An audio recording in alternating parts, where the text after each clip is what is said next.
Hoje nós vamos discutir, né, a parte 2 da farmacocinética, onde a gente fala sobre a distribuição dos fármacos pelos compartimentos biológicos, né? Ou seja, o fármaco aqui ele já foi absorvido e aí ele já está na corrente sanguínea.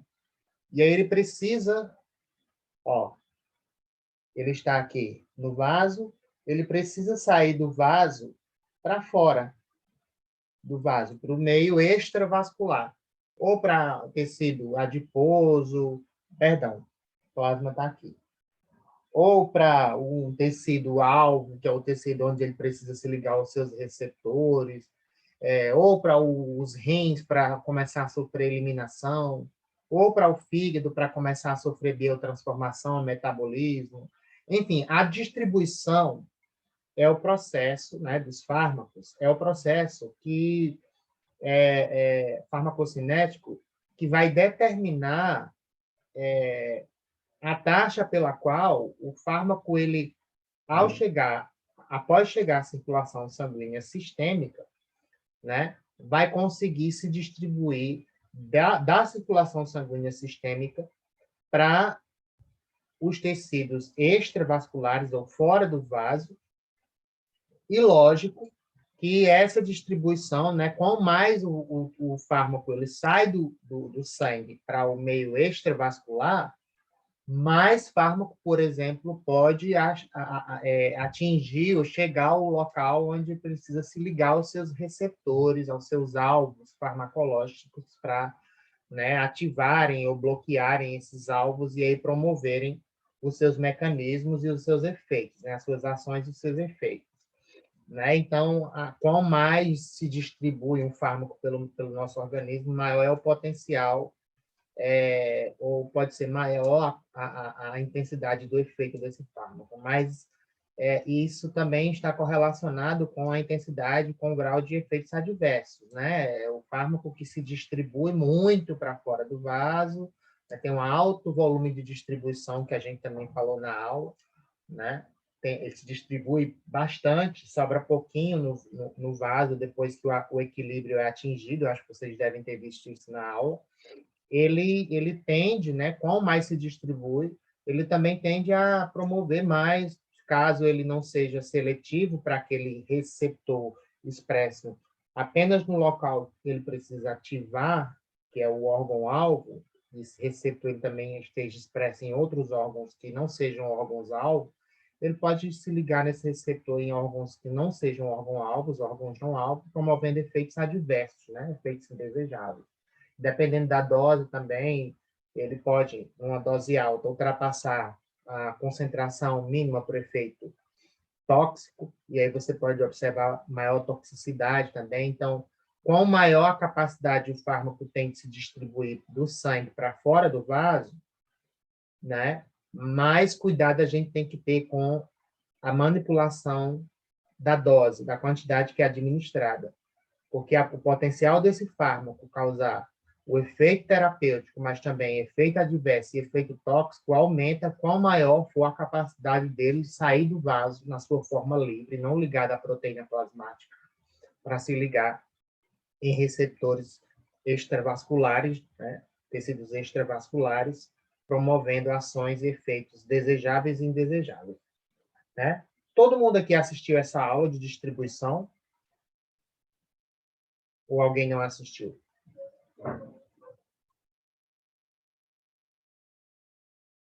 Bem, eu vou começar fazendo o que a gente vem fazendo, né, desde do nosso primeiro encontro para discussão da nossa aula. Tá? Eu vou discutir o estudo dirigido, na verdade, o roteiro de estudo. A gente vai falar sobre cada questão. Mas se vocês tiverem alguma dúvida, né, que não esteja aqui no estudo dirigido, no roteiro de estudos, vocês podem me perguntar. Beleza? Então, eu vou lendo as perguntas e a gente vai discutindo o gabarito de cada um. Tá ok, pessoal? Vamos lá. Então, A pergunta, a número 1, ela fala o seguinte: explicar o processo de distribuição dos fármacos no organismo humano. E aí eu queria saber se alguém respondeu essa questão e como. Qual foi a resposta?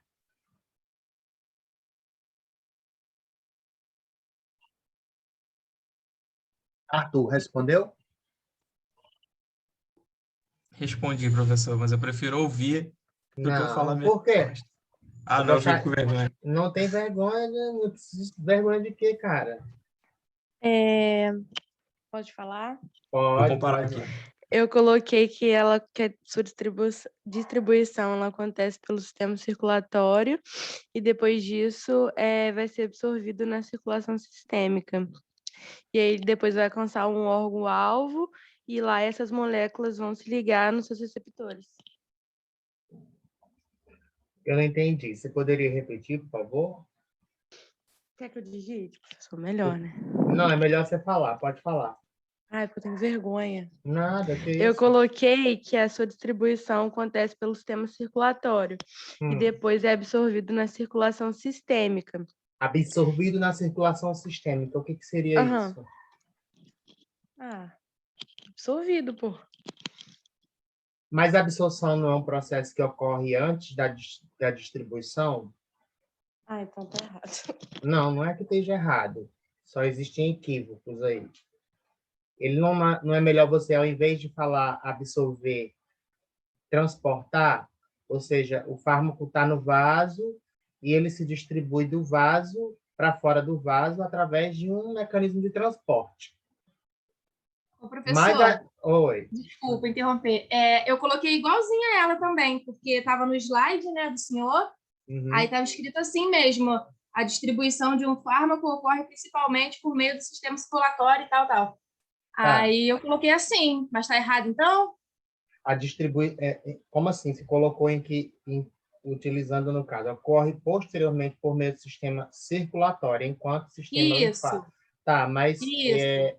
mas eu não falei que depois que o fármaco atinge o sistema circulatório, ele vai se distribuir através de absorção do fármaco pelo vaso, não. Entendi. Entendeu? O Então que não é bem acontece, isso, né? acontece o seguinte: se o fármaco ele for administrado por uma via X, vamos supor, pela via oral, e ele for absorvido, e aí quando ele chega na circulação, no sistema circulatório, digamos assim, circulação sistêmica, ele aí fica pronto, ele precisa se preparar, no caso, depois que ele chega na circulação sistêmica, para se distribuir pelo nosso organismo.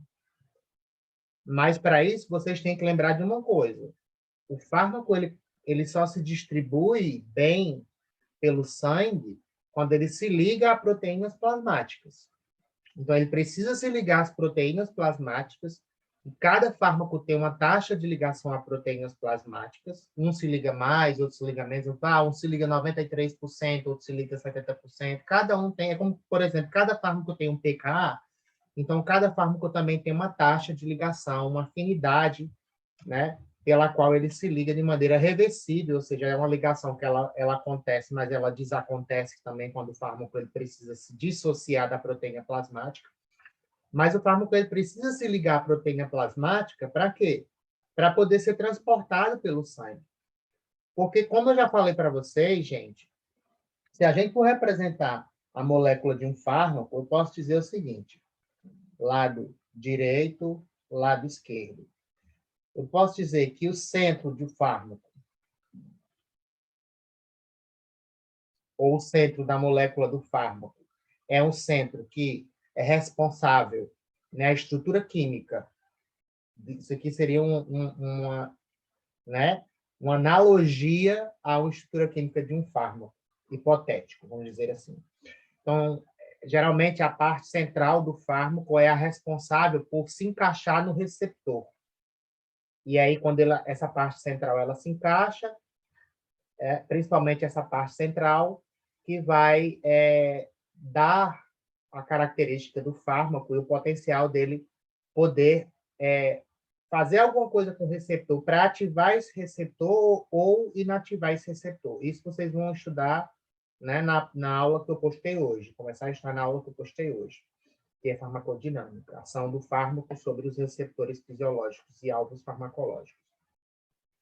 Mas nós temos outras duas regiões, né? Por exemplo, essa região do lado direito, e do lado esquerdo, né? Onde eu posso dizer que o fármaco ele tem aqui do lado direito uma porção hidrofílica,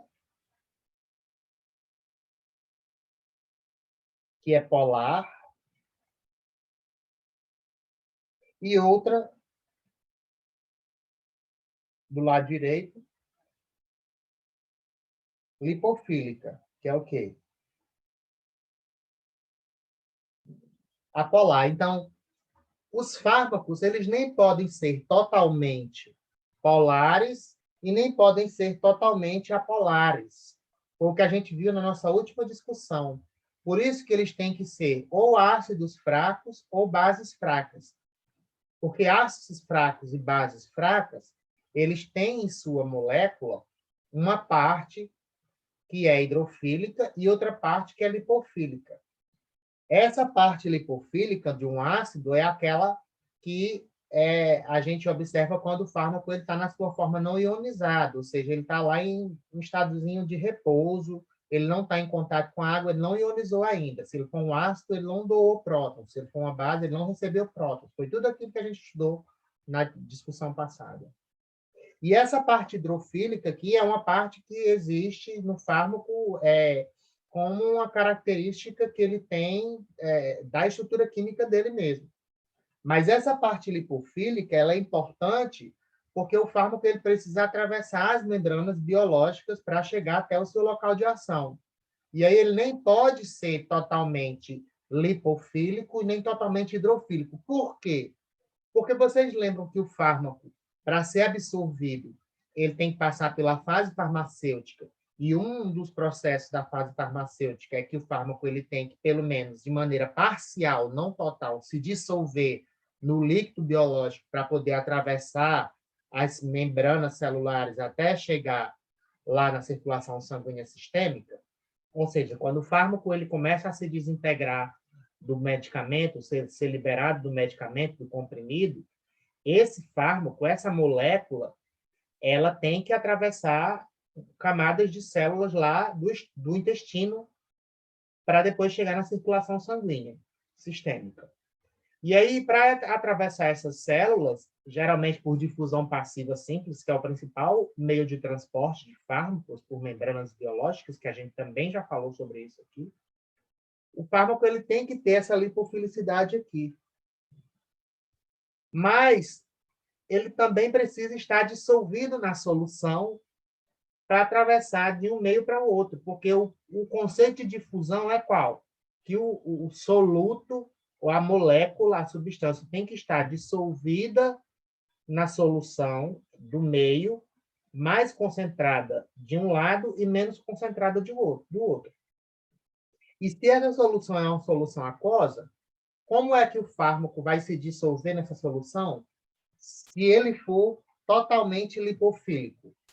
Ele tem que ter uma parte da molécula que seja um pouco hidrofílica, polar, que tem um pouco de carga, e outra que seja um pouco lipofílica para ajudar a que ele seja transportado ou consiga atravessar a camada de células, de membranas, né? Então, ele tem que ter essa característica, a gente diria que anfipática, ou seja, ele tem uma parte lipofílica, que não tem carga, uma parte hidrofílica, que tem carga, e essas duas são importantes, uma para que ele consiga se dissolver, pelo menos parcialmente, nos líquidos biológicos, e outra para que ele consiga atravessar as membranas biológicas.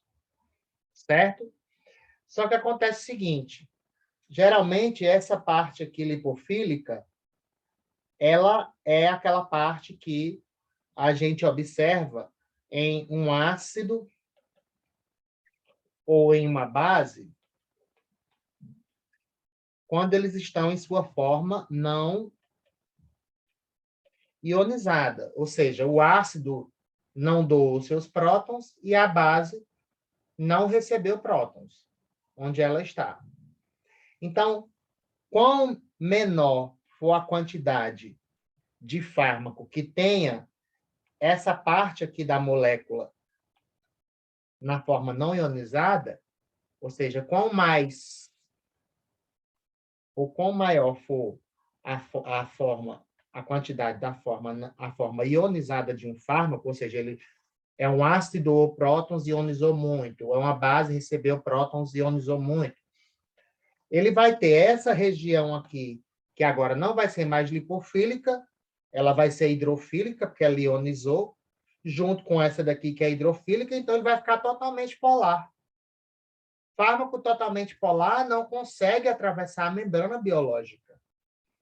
Então, é aí que a gente entende a importância do fármaco ser ou ácido fraco ou base fraca, porque ele precisa dessa parte lipofílica não ionizada para conseguir atravessar a membrana biológica. Mas a gente tem que lembrar que, para ficar não ionizado, ele tem que ser um ácido fraco ou uma base fraca, e ele tem que estar no meio onde o seu pKa seja próximo ao pH, para ele ionizar pouco e entrar no equilíbrio. Isso eu já expliquei para vocês, foi uma tarde inteira que a gente passou aqui conversando.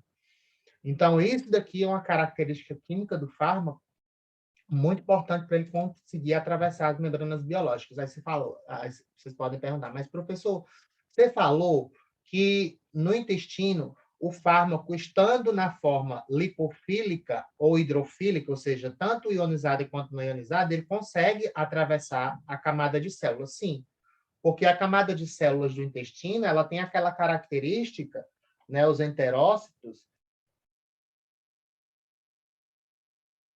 e o fármaco ele consegue passar tanto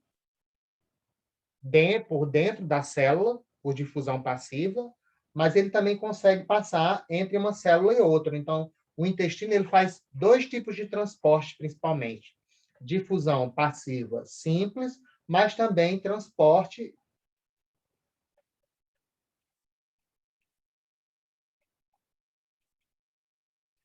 entre uma célula e outra, entre o espaço entre uma célula e outra. E esse espaço ele é um pouco mais avantajado na camada de células de enterócitos, lá do intestino.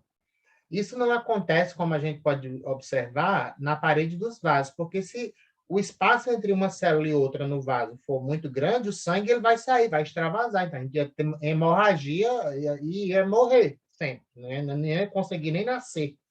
Né? Então, os nossos vasos sanguíneos eles têm um espaço entre uma célula e outra muito pequeno. Então, o principal transporte, então, eu tenho aqui um vaso sanguíneo e eu tenho aqui a camada de células de um vaso. E aí eu tenho um fármaco aqui. Né? Ele precisa sair do vaso. O principal transporte realizado por esse fármaco para atravessar essa camada de células é a difusão passiva simples. Tá? Por quê? Porque no caso de um vaso sanguíneo em seu estado normal, o espaço entre uma célula e outra desse vaso é praticamente nulo. Então, o principal transporte que é realizado para que um fármaco passe de dentro de um vaso para fora, ou seja, ele se distribua de dentro para fora de um vaso, é a difusão passiva simples. E para ele sofrer difusão passiva simples, o ideal é que ele esteja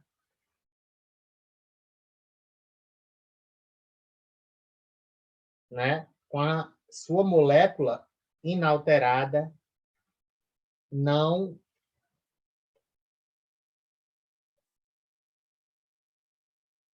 ionizada,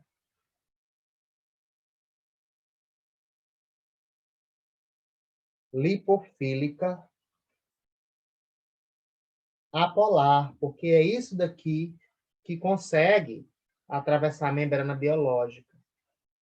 E aí, se o fármaco tiver com essa característica aqui, quanto mais concentrado ele estiver dentro do vaso, maior vai ser o processo de difusão do meio mais concentrado para o meio menos concentrado, que, no caso, é a parte de fora do vaso. Conseguiram entender?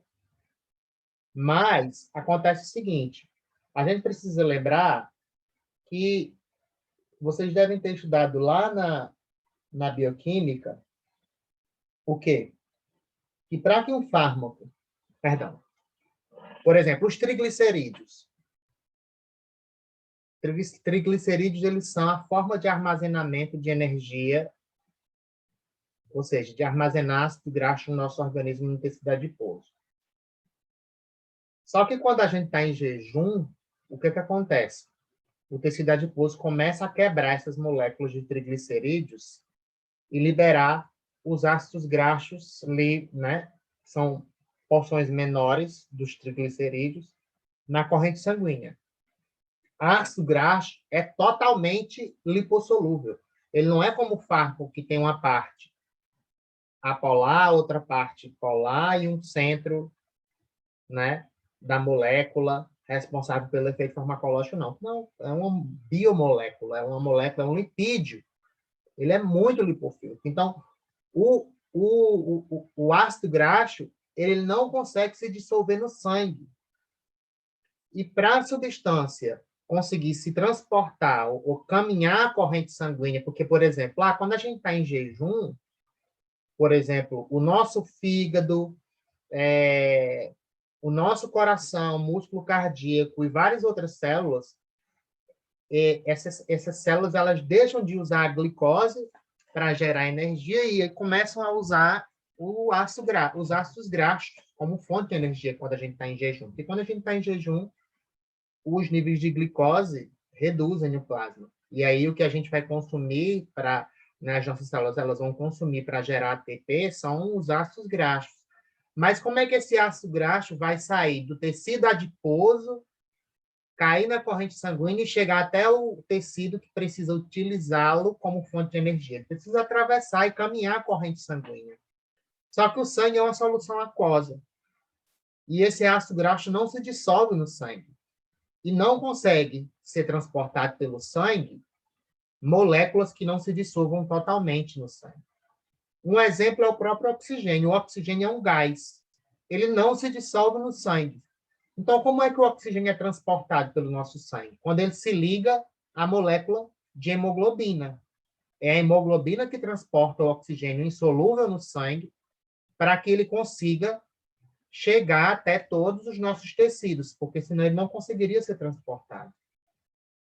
Então, os fármacos, eles têm essa característica meio parecida, por exemplo, com os ácidos graxos, apesar de eles não serem totalmente lipofílicos, mas eles têm uma parte da molécula lipofílica.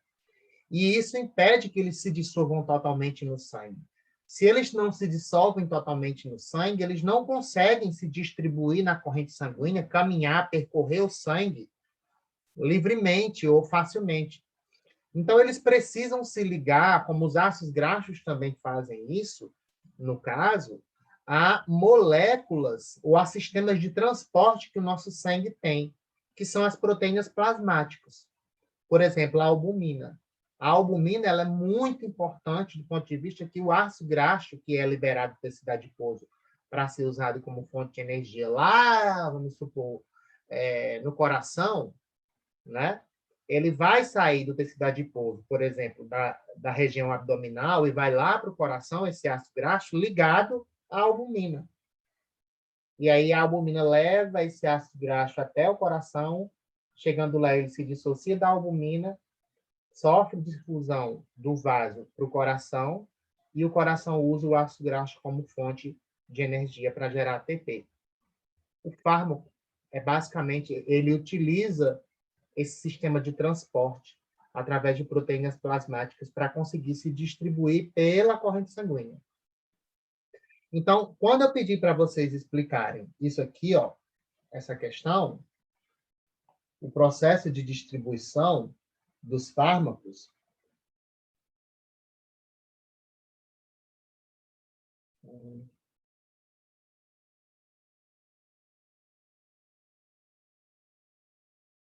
quando eu pedi para vocês explicarem isso daqui, eu pedi para vocês explicarem o processo como um todo.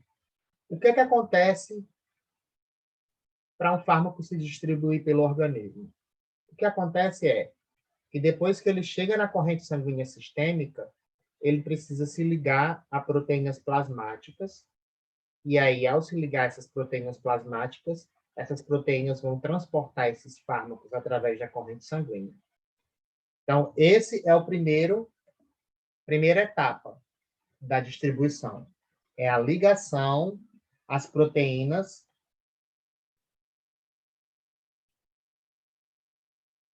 plasmáticas.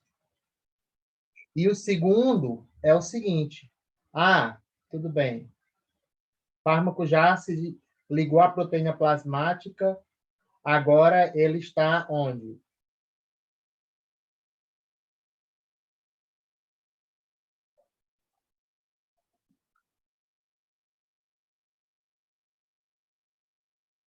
Temos aqui.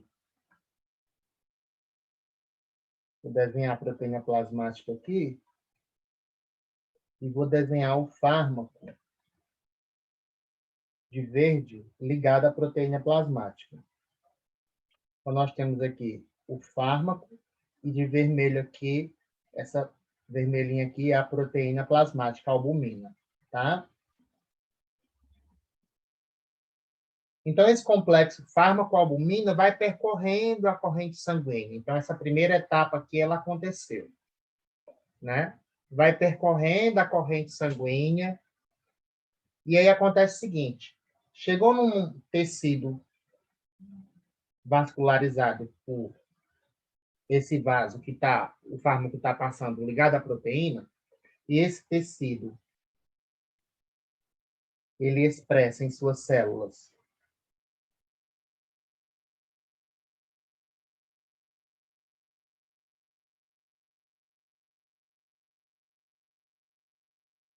o receptor para esse fármaco. O que é que vai acontecer? Esse fármaco ele vai se dissociar da proteína, vai ficar na sua forma livre, vai acontecer isso, e essa forma livre do fármaco vai o quê? Lembram da camada de células daqui da membrana do vaso? Vai sofrer difusão passiva simples para fora do vaso. E aí, essa molécula aqui saiu e se encaixou no receptor, fazendo alguma coisa com ele, ou ativando ou inativando o receptor para gerar uma ação e um efeito farmacológico. Então, a segunda etapa da distribuição é o quê? É a dissociação da proteína plasmática. E isso vai fazer com que o fármaco fique na sua forma livre. E saída ou distribuição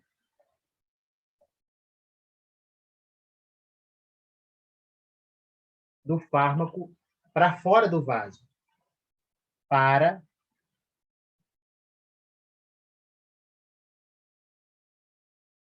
tecidos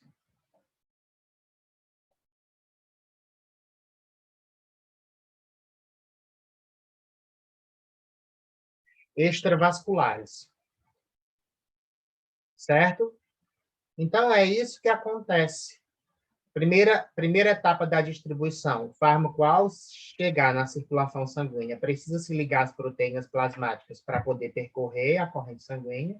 Segunda etapa, ele precisa se dissociar da proteína plasmática, ficar na sua forma livre e sofrer difusão para o tecido extravascular.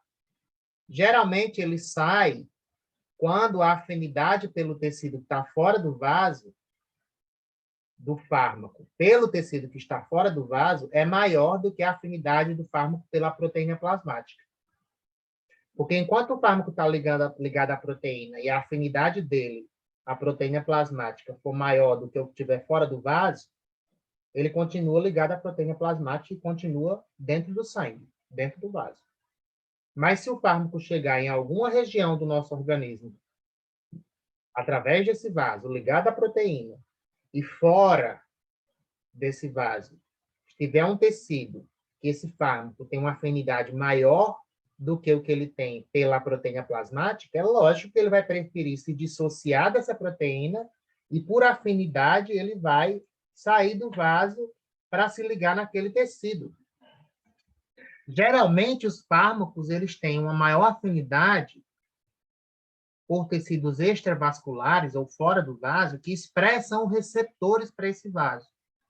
A afinidade do fármaco pelo seu receptor é muito maior do que a afinidade desse fármaco pela proteína plasmática. Então, se ele está ligado à proteína plasmática e passa dentro do vaso, próximo a um órgão-alvo, que expressa nas células de seus tecidos receptores para esse fármaco ele vai se dissociar da proteína plasmática, vai ficar na forma livre e vai sofrer difusão para fora do vaso, se ligando no receptor. Mas a gente se ilude se a gente acha, ou se a gente achar que o fármaco ele sai do vaso apenas porque a afinidade dele é maior pelo receptor do que pela proteína. Porque, por exemplo, tem fármaco da classe das tetraciclinas, que são antibióticos. Inclusive, na odontopediatria, é ideal que não se prescreva. Por quê? Porque as tetraciclinas podem causar problemas no desenvolvimento da dentição da criança. Elas têm uma afinidade enorme por tecido ósseo. E elas se depositam no tecido ósseo e ativam, elas diminuem a capacidade de desenvolvimento ósseo, a absorção do cálcio pelo osso, e o crescimento, né, o desenvolvimento desse tecido. E isso vai prejudicar significativamente o desenvolvimento da dentição da criança. Então, isso justifica, por exemplo, há crianças que, na sua infância, né, pessoas que na sua infância tiveram problemas infecciosos e fizeram uso prolongado de tetraciclina, é muito provável que no futuro essas crianças elas tenham problemas, né, odontológicos, a dentição fraca, dentes que quebram muito facilmente, que mesmo que o paciente ele faça uma higiene bucal desejável, né, adequada, ele mesmo assim desenvolve cáries mais facilmente do que um paciente que desenvolveu normalmente a sua dentição, entendeu? Então, isso acontece porque o fármaco ele às vezes ele tem afinidade pelos tecidos que ficam fora do vaso, independentemente desse tecido expressar ou não o receptor para esse fármaco. O que é que eu estou querendo dizer? O fármaco pode ter afinidade pelo que está fora do vaso. Pode ser, por exemplo, um tecido ósseo, o osso, o tecido adiposo, por exemplo, fármaco muito lipofílico, os anestésicos gerais, por exemplo, eles têm uma lipofilicidade enorme. Por quê? Porque eles precisam chegar no sistema nervoso central para causar a anestesia geral. E a gente viu, inclusive, nessa aula, eu falei sobre a barreira hematoencefálica, que é uma camada de células que recobre os vasos que irrigam o nosso cérebro, que impede que substâncias estranhas, fármacos são substâncias estranhas, saiam do vaso e entrem no tecido cerebral. Então, essa barreira hematoencefálica, ela limita mais ainda, diminui mais ainda a capacidade do fármaco de sair do vaso e chegar no tecido cerebral, por conta que são várias células, camadas de células, e células que estão unidas umas às outras. Então, o fármaco ele tem que ter muita lipofilicidade para conseguir sair de um vaso, atravessar a barreira hematoencefálica e se distribuir para o tecido cerebral. Mas quando esse fármaco é administrado no organismo do paciente, antes de chegar lá no cérebro, ele cai na corrente sanguínea. Então, ele pode, por ser muito lipofílico, ligado à proteína plasmática, se ele chegar numa região que tem tecido adiposo, ele tem uma afinidade enorme por tecido adiposo, porque ele é muito lipofílico. Então, ele vai preferir se dissociar da proteína plasmática, sair do vaso e se depositar no tecido adiposo do que continuar ligado à proteína plasmática. Então, às vezes, os fármacos eles saem do vaso, se distribuem, esse processo número 2 aqui, ele ocorre porque o fármaco ele tem afinidade pelo tecido que está fora do vaso, que é um tecido, pode ser um tecido ósseo, pode ser um tecido, como é que se diz, adiposo, pode ser um tecido muscular, fármaco, tem muito fármaco que se deposita no músculo esquelético também. Então, o próprio fármaco tem afinidade pelo tecido, pelas células que estão fora, e aí ele acaba se distribuindo mais para esse tecido, que acaba servindo como uma espécie de reservatório desse fármaco. O fármaco se armazena nesse tecido. Então, os dois processos principais de distribuição, né, que a gente entende como um processo geral de distribuição, né, ela se divide em dois. Primeiro é a ligação à proteína plasmática e o segundo é a dissociação da proteína plasmática do fármaco. Ele se desliga, se dissocia da proteína plasmática no sangue, fica na forma livre e sofre difusão para fora do vaso, ou para se ligar no seu receptor fisiológico, ou para se armazenar em algum tecido pelo qual ele tem uma afinidade maior do que o que ele tem pela proteína plasmática. Conseguiram entender, gente?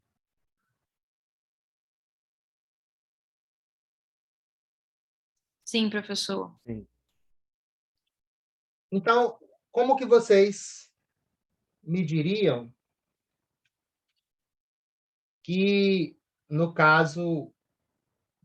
Só um momento. Como que vocês me responderiam essa questão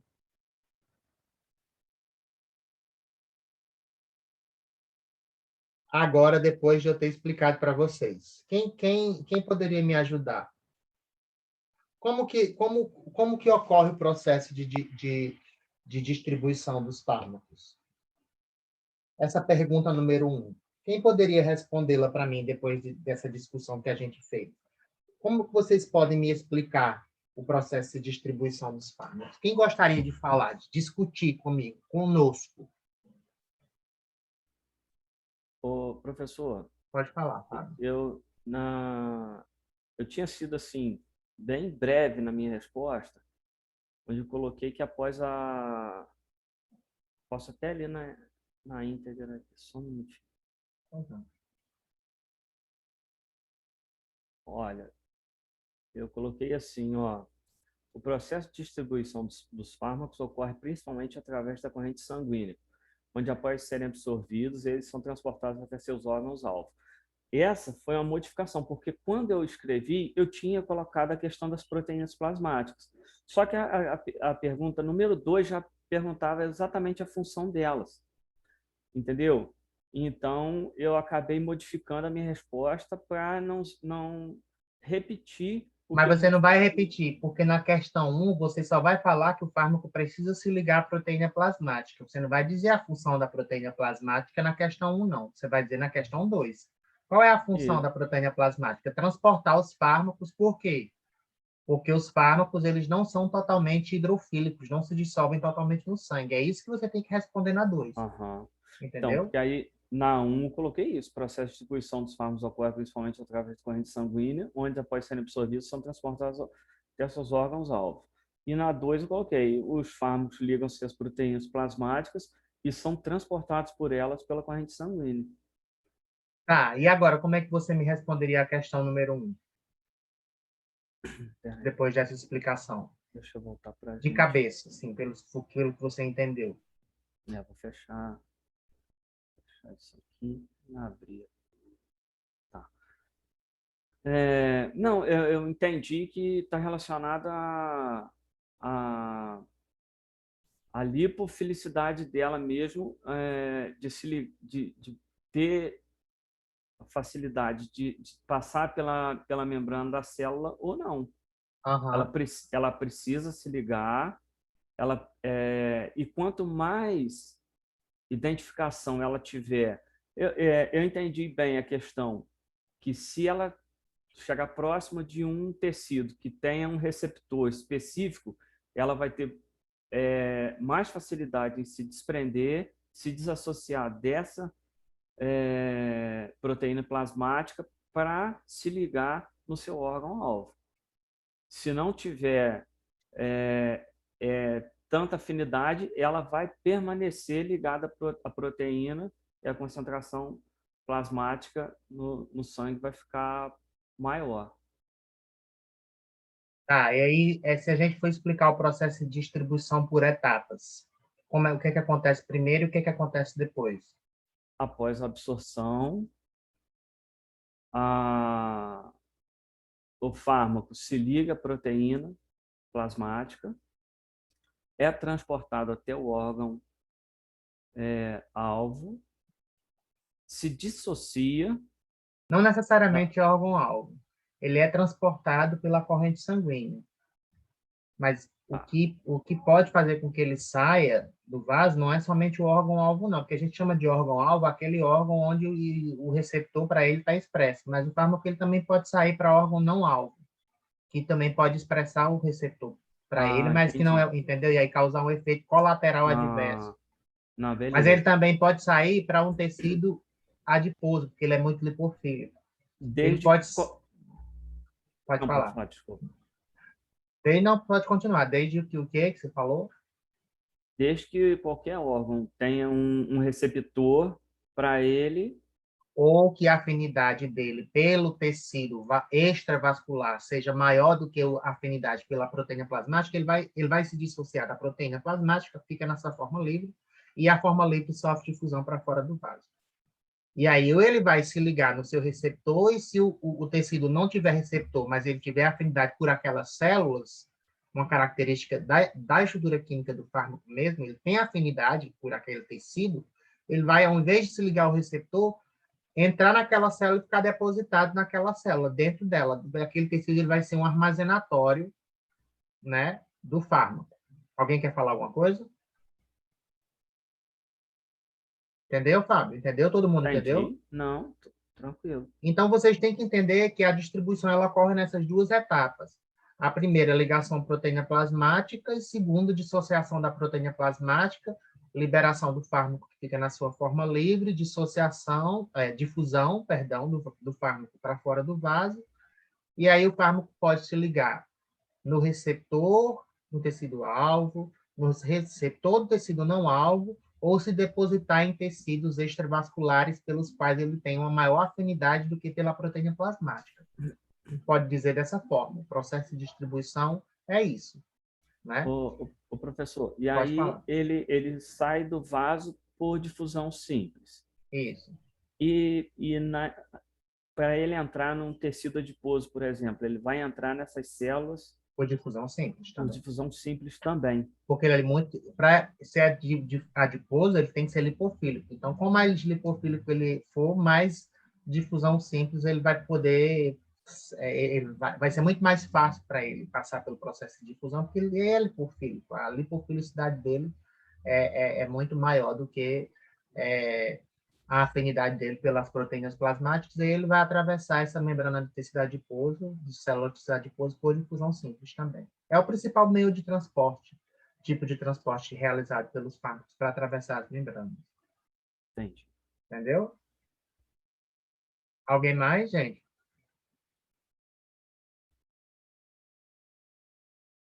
Todo mundo entendeu essa questão número 1 aqui? Posso passar para 2? Número 2. Quem poderia me descrever a função das proteínas plasmáticas na distribuição dos fármacos no organismo?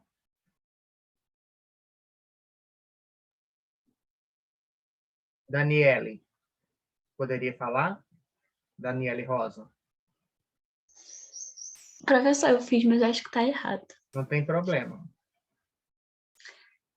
Eu botei que a ligação das proteínas plasmáticas tende a reduzir a disponibilidade de um fármaco para difusão ou transporte até seu órgão-alvo, visto que, no geral, apenas a forma livre ou não ligada do fármaco é capaz de propagar-se através das membranas. Você pode ler de novo, mas devagar um pouco, por favor? A ligação às proteínas plasmáticas tende a reduzir a disponibilidade de um fármaco para difusão ou transporte até seu órgão-alvo, visto que, no geral, apenas a forma livre ou não ligada do fármaco é capaz de propagar-se através das membranas. Ótimo, pode sim, Lavínia. Você falou em parte, mas, na verdade, você acha que o que você falou é a função da proteína plasmática? Porque, na verdade, isso aí é o processo que acontece com o fármaco, né? Você descreveu o processo que acontece com o fármaco. Pode falar, Lavínia. Posso ler a minha, professor? Pode, Vitória. A função das proteínas plasmáticas é se ligar nos fármacos para que eles possam ser transportados pela corrente sanguínea, além de facilitar a ida dos fármacos para compartimentos não vascularizados. Como é que ela vai transportar o fármaco para um compartimento não vascularizado se ela está dentro do vaso? Se a proteína está dentro do vaso? Como é que o fármaco vai chegar através de um vaso num tecido não vascularizado se o tecido não tem vaso? Não sei, eu acho que eu vi isso na aula. Não. Eu acho que você se confundiu. Na verdade, a proteína plasmática você falou correto. O seu início está corretíssimo. Mas ela não vai facilitar o transporte de fármacos para tecidos não vascularizados. Ela pode facilitar para tecidos pouco vascularizados. Pouco vascularizado é diferente de não vascularizado.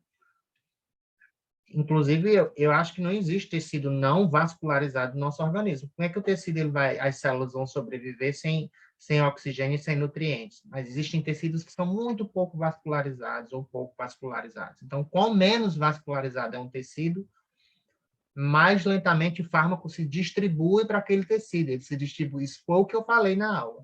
Ele se distribui primeiro para o tecido que tem maior vascularização e depois para o tecido que tem vascularização menor. Então, não vascularizado é uma coisa que o fármaco ligado à proteína plasmática não consegue chegar no tecido que não tem vascularização, que não tem vaso sanguíneo. Certo? Entendeu? Entendi, sim, obrigada. Nada. Lavínia, pode falar a sua resposta através do chat, sim.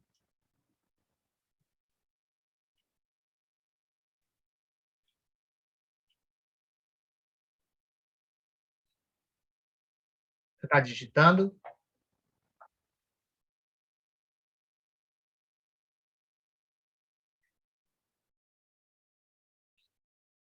Alguém mais quer falar? Fábio, o que é que você... Ah, tá.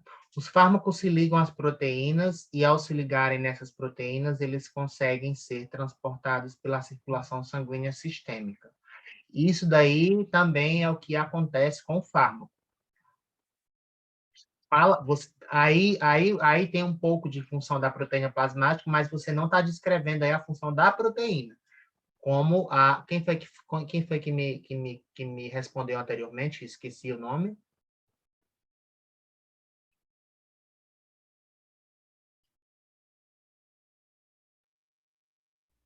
A Vitória. Foi a Vitória. A Vitória, ela falou perfeitamente a função das proteínas plasmáticas no começo da resposta dela. Ela só teve esse breve equívocozinho no final, né? Mas que eu acho que ela deve ter entendido que não é para tecido não vascularizado que a proteína leva o fármaco, é para tecido muito vascularizado ou pouco vascularizado. O grau de distribuição de um fármaco nos tecidos depende do grau de ligação de proteínas plasmáticas e aos tecidos. Na verdade, o que você está falando aí é o fenômeno de distribuição. No caso, o que eu queria que vocês deixassem claro aqui nessa resposta é a função das proteínas plasmáticas. O que é que elas fazem durante o processo de distribuição dos fármacos, que foi o que a Vitória falou. Vitória, você poderia ler? Pode falar, Fábio. A minha resposta é curtinha, é isso aí. Os fármacos ligam-se às proteínas plasmáticas e são transportados por elas pela corrente sanguínea. Mas isso aí é a função das proteínas plasmáticas ou é o fenômeno que acontece? Qual é a função das proteínas plasmáticas na distribuição dos fármacos? Se ligar ao fármaco e transportá-los. Exatamente. Por quê? Por que que o fármaco precisa se ligar à proteína plasmática para ser transportado no sangue? Porque ele não consegue se dissolver, ele precisa se ligar. Ele não consegue se dissolver, digamos assim, totalmente no sangue.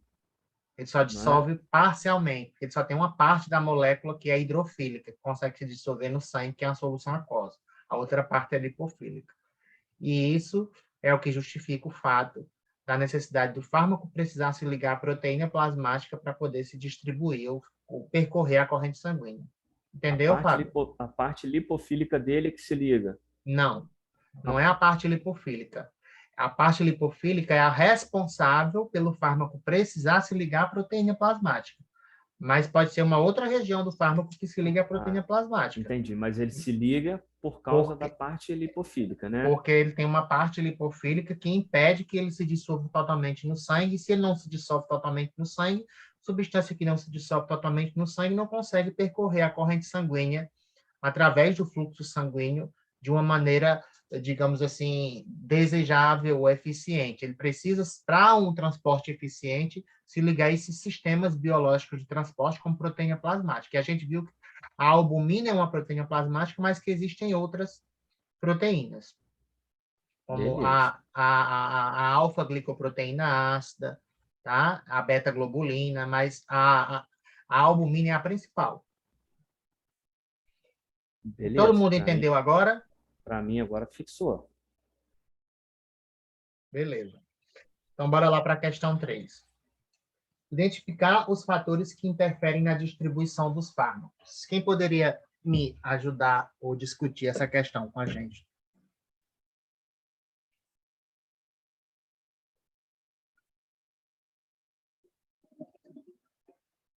Quais são os fatores que podem influenciar a distribuição dos fármacos? Bom, eu coloquei, professor, igual estava lá no slide do senhor. Não sei se está certo, sim, né? Fluxo sanguíneo. Posso ir falando? Pode. Fluxo sanguíneo, lipossolubilidade e grau de ionização do fármaco, ligação a proteínas plasmáticas. Cadê? Fármaco ligado se distribui menos, pois a sua passagem pelos compartimentos é dificultada. Ligação tecidual e permeabilidade do endotélio capilar. Tá certo? Tá certo, mas eu gostaria que você me explicasse por que cada um desses fatores influencia na distribuição, interfere na distribuição. Você consegue me dizer? Ih, professor. Eu só tinha Você colocado listou, isso mesmo. você listou, né? Isso, que estava até em tópico, né? Assim, em pontinhos, Exatamente. né? Que você tinha colocado isso. Então, exatamente. Vamos lá para o slide. Que tem isso.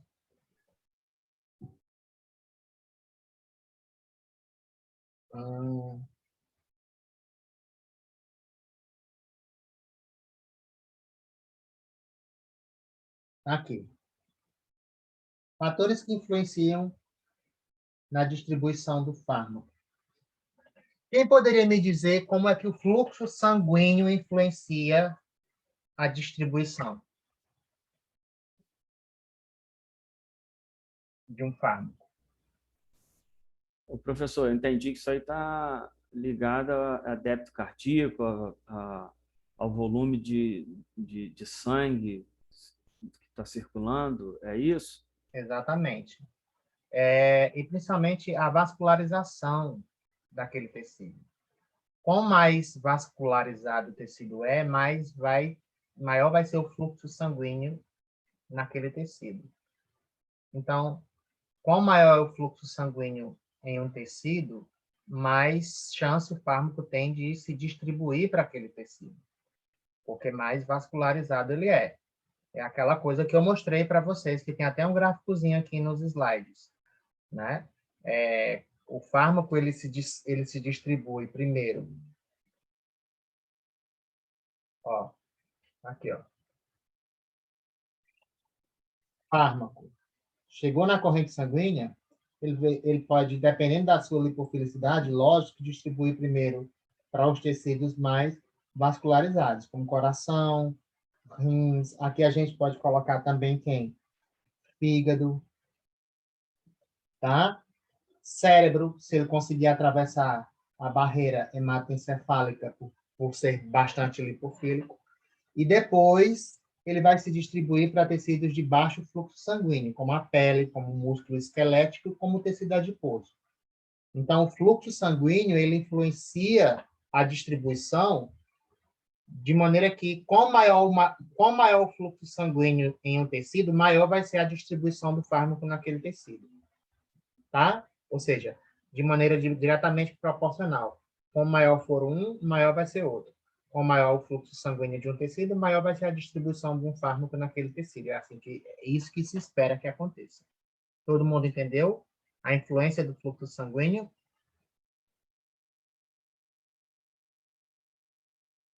Lipossolubilidade e grau de ionização do fármaco. Quem poderia me dizer? Professor, então o fluxo sanguíneo tem relação com a velocidade que o fármaco é absorvido?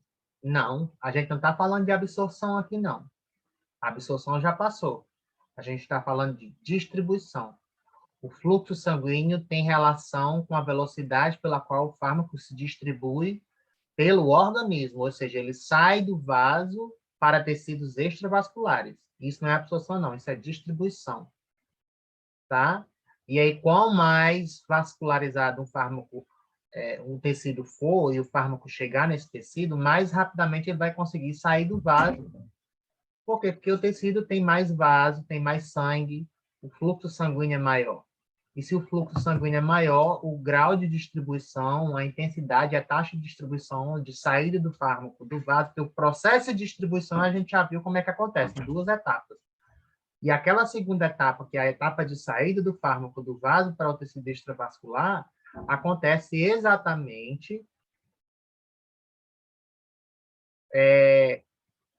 do vaso para fora do vaso, e, primeiramente, o fármaco vai sair em maior quantidade e mais rapidamente, a velocidade vai ser maior de saída do fármaco do vaso para o tecido extravascular, quanto mais vaso e quanto mais vascularizado esse tecido for. Isso é lógico, né? Quanto maior a quantidade de sangue que chega no tecido e quanto mais fármaco está chegando nesse tecido, lógico que mais chance vai ser desse fármaco, vai existir desse fármaco sair do vaso para fora do vaso e a distribuição sofrer as 2 etapas, para, né, os 2 fenômenos ocorrerem, né? Distribuição do fármaco. Entendeu? Entendi. É porque eu respondi... Ai, peraí, que saiu aqui. Eu respondi os fatores que interferem na absorção, não na distribuição. Mas aí você respondeu, a absorção foi a aula 2. Tá? Uhum. Aí, os fatores que influenciam a distribuição estão aqui, no slide da nossa aula. Olhem só, não estudem só pelo slide, não. Tá? Estudem pelo livro. Porque, às vezes, pode ser que vocês sejam questionados por coisas que estão no livro e não estejam no slide. E, em momento nenhum, vocês vão poder utilizar o meu slide para dizer que, porque estava no seu slide, você cobrou na prova, então é por... Não. Slide não é material de estudo. Slide é material complementar. Material de estudo é livro, tá? E aí vocês têm que utilizar o slide como material complementar ao o texto que vocês leem nos livros. Então, só uma coisa que eu vou dizer para vocês. Tem alguma questão que está dúbia na minha prova, vamos dizer assim, aí você, não, porque no seu slide está assim. Você vai perder o seu tempo. Porque os meus slides eu forneço para vocês como material complementar. Mas existe no plano e no programa uma bibliografia que vocês têm sugerida para vocês estudarem por ela. E a faculdade, ela fornece para vocês esses livros. Ela dá para vocês esses livros. Então, estudem pelos livros e não pelo slide. Respondam as questões pelo livro. Usem o slide e o roteiro de estudo como material complementar. Tá? Isso é só para... Eu estou alertando vocês. Isso já aconteceu muito. De aluno em época de prova, de me dizer, não, porque a sua questão está assim, no seu slide está avançado. O meu slide pode ter erro de digitação. O meu slide não é fonte reconhecida de publicação. Meu slide é um material complementar, mas no livro está assim. E eu sugeri na primeira aula os livros para vocês estudarem. Além disso, no plano de ensino tem lá a bibliografia básica e complementar que vocês podem utilizar, e ela é disponibilizada pela faculdade para vocês estudarem pelos livros, tá, gente? Então, por favor, não deixem de usar o livro para estudar. Ele é a principal fonte que vocês devem utilizar para estudarem, beleza? Essa questão de lipossolubilidade e grau de ionização do fármaco. Quem poderia discutir como que a lipossolubilidade e o grau de ionização de um fármaco? Ou seja, a gente está falando aqui de pKa, de pH, aquelas coisas todas, né? Como é que isso aí influencia na distribuição de um fármaco? Quem poderia me dizer? Professor, eu entendi que quanto mais apesar de que o fármaco ele tem que ter uma parte lipossolúvel e uma parte ionizada, mas quanto mais lipossolúvel, mais ele facilita a difusão passiva simples. Uhum. Né? Quanto mais ionizado, mais vai dificultar. Olá! Olha a minha filha aqui, que vocês não conheceram ainda, Laura. Desculpa. Fábio, pode continuar falando. Não, cadê? Eu estava com a câmera fechada. Para mim, Mais isso. Quanto mais lipossolúvel. ionizado, mais difícil ele atravessar a membrana. Eu acho que a lipossolubilidade, falando de outra forma, né? Mas eu acho que é a mesma coisa que o Fábio falou, que dá a capacidade do fármaco atravessar as barreiras hidrofóbicas, né? Exatamente. Ou seja, quanto mais lipofílico, mais facilmente ele vai atravessar as membranas e mais facilmente ele se distribui, né? Só que se ele se ioniza muito, ele não consegue se distribuir, porque como é que ele vai se distribuir se as membranas biológicas exigem lipofilicidade e a forma ionizada é hidrofílica, polar? Lembram? A gente falou muito isso, falou até de sequestro iônico. Isso é o quê? O fármaco que ionizou muito numa região, ele não consegue passar desse compartimento biológico para outro, porque ele não consegue atravessar a membrana. E aí ele vai ficar sequestrado naquela região. Na verdade, o pH sanguíneo, né, geralmente o ideal é que os fármacos eles tenham um pKa próximo ao pH sanguíneo, para que eles consigam, eles não ionizem muito no pH do sangue, ou seja, quando eles chegarem no sangue. Por quê? Porque se ionizar muito, né, eles não vão conseguir sair do vaso. Então, o ideal é que os fármacos disponíveis na clínica, grande maioria deles tem um pKa próximo ao pH do sangue, não tão próximo, mas não tão distante nem diferente. Isso faz com que eles ionizem pouco. Se eles ionizam pouco, essa parte que não ionizou é a parte lipofílica. Lembra do que eu falei para vocês? E é o que vai conseguir sair do vaso, se distribuir por difusão simples, passiva. Todo mundo entendeu? Sim, professor. Ótimo. Ligação à proteína plasmática. Fármacos ligados se distribuem menos, pois a sua passagem pelos compartimentos é dificultada. Quem poderia me discutir sobre essa afirmação aí? O que vocês acham que eu quis dizer com isso aí?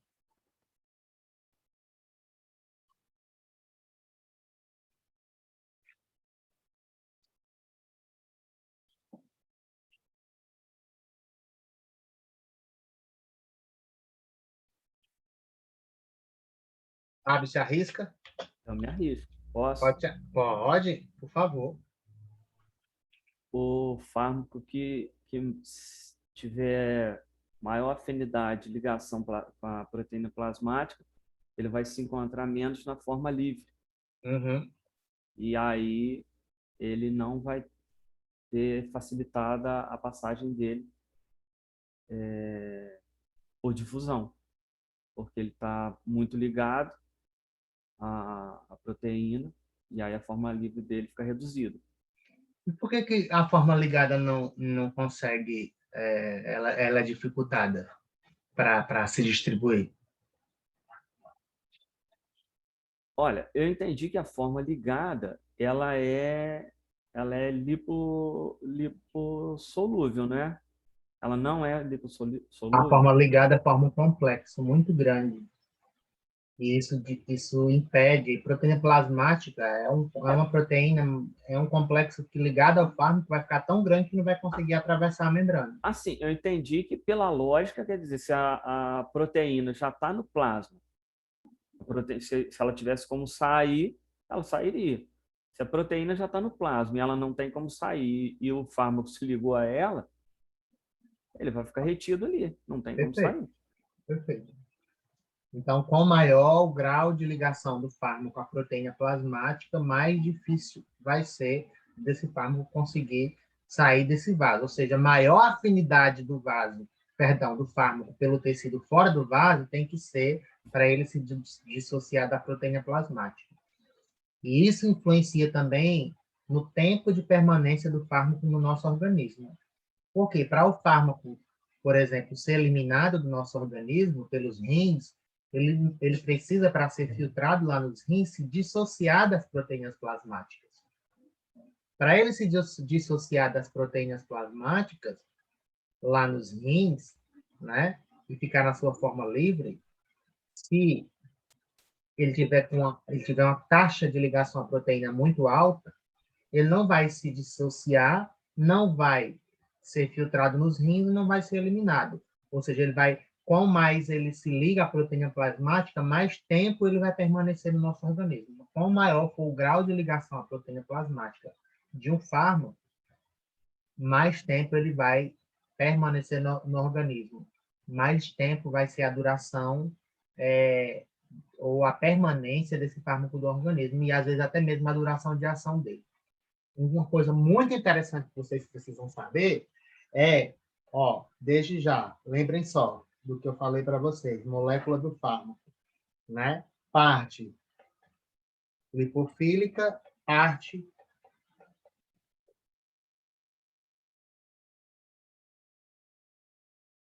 quando o fármaco chega no fígado, o fígado vai fazer uma reação metabólica com esse fármaco, e geralmente ele destrói essa parte lipofílica, tornando ela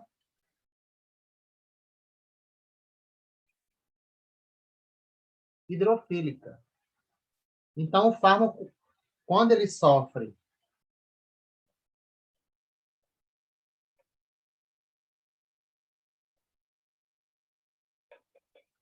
por exemplo, metabolismo hepático, ele fica totalmente hidrofílico polar. Se ele fica totalmente hidrofílico polar, ele precisa se ligar à proteína plasmática para se transportar pelo sangue, esse fármaco que sofreu metabolismo. O que você acha, Fábio? O fármaco chegou no fígado, sofreu metabolismo e perdeu a sua lipofilicidade. A parte lipofílica da molécula foi degradada e agora ele está totalmente hidrofílico. Ele fica, por exemplo, como a glicose. A glicose se dissolve muito bem no sangue, não precisa de se ligar em nada, e ela consegue ser transportada pelo sangue para ser captada pelas células normalmente. Ele vai ficar na forma livre dele. Vai ficar na forma livre. O metabólito do fármaco, né? Por exemplo, se ele sofre metabolismo hepático, biotransformação hepática, o que vai ser gerado vai ser uma molécula diferente do fármaco que sofreu metabolismo, ou a molécula original. Não é mais aquela molécula. Então, é uma molécula diferente que é um metabólito. E esse metabólito é um metabólito hidrofílico. Ele precisa se ligar à proteína plasmática para se dissolver no sangue, depois que ele sofre metabolismo, e fica totalmente hidrofílico. O que é que você acha? Acho que não. Não. E aí, por que a gente entende que o fármaco, depois que sofre metabolismo hepático, se chega no rim, ele consegue ser filtrado e eliminado na urina? Porque ele não está ligado à proteína plasmática quando ele chega lá na circulação renal, vai ser filtrado nos rins, é totalmente hidrofílico, se dissolve muito bem na urina, que também é aquosa, bye-bye.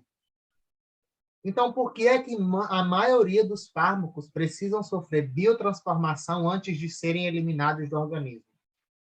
Porque essa lipofilicidade aqui impede que eles sejam eliminados, primeiro porque é ela que vai determinar a necessidade do fármaco. Quando for transportado no sangue, precisar ser transportado na sua forma ligada à proteína. E aí, quando ele chega na sua forma ligada à proteína lá nos rins, ele não consegue se dissociar, porque ele não tem afinidade pelos rins. A afinidade pela proteína, às vezes, é maior do que a afinidade pelo fármaco. Então, às vezes, o fármaco, mesmo que ele chegue na sua forma ligada nos rins, dentro de um vaso, ele sai dos rins, da circulação renal, e volta a percorrer, volta a andar. Ou seja, ele não é eliminado porque ele chegou nos rins na sua forma ligada. Agora, depois que ele sofreu metabolismo, ele ficou totalmente hidrofílico. Esse é o principal objetivo do metabolismo hepático. É transformar a molécula do fármaco numa molécula totalmente hidrofílica para ela não precisar mais se ligar à proteína plasmática, e aí isso vai facilitar a eliminação do fármaco do organismo. Entendeu? Todo mundo entendeu? Conseguiram raciocinar bem?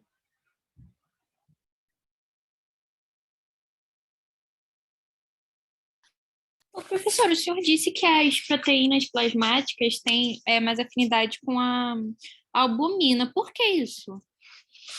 Como assim? As proteínas plasmáticas têm mais afinidade com a albumina? A albumina é uma proteína plasmática. Como é que as proteínas plasmáticas vão ter mais afinidade com a albumina? Não entendi sua pergunta. Não, é que o senhor falou alguma coisa de albumina, eu pensei que tinha a ver com isso. O que foi que eu falei? Essa alguma coisa. Então, é que agora eu não lembro certo. O que eu acho que eu devo ter falado para vocês é que na cabeça. geralmente os fármacos eles costumam se ligar em maior proporção à albumina plasmática do que a outras proteínas, como por exemplo, tá. nós temos a alfa-glicoproteína ácida, que a albumina ela se liga mais a fármacos que são ácidos fracos, enquanto que a alfa-glicoproteína ácida prefere se ligar mais a fármacos que são bases fracas, mas isso não é regra geral, porque a proteína plasmática mais abundante no nosso sangue é a albumina. E mesmo a albumina preferindo se ligar a fármaco ácido, ela consegue também se ligar a fármaco base, ou a base fraca, mesmo que em uma proporção menor, mas base fraca também se liga à albumina. Ela prefere se ligar a ácido, mas ela também se liga à base. Então, por isso que os fármacos, eles são mais transportados no nosso sangue, em sua forma ligada, pela albumina, em comparação às outras proteínas plasmáticas. Entendeu?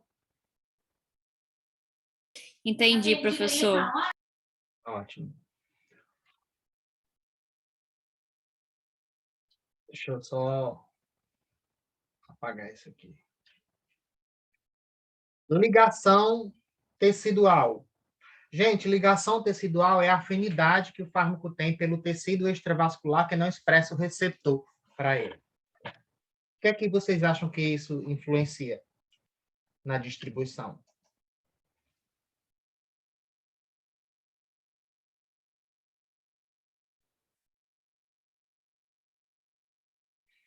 Ligação tecidual.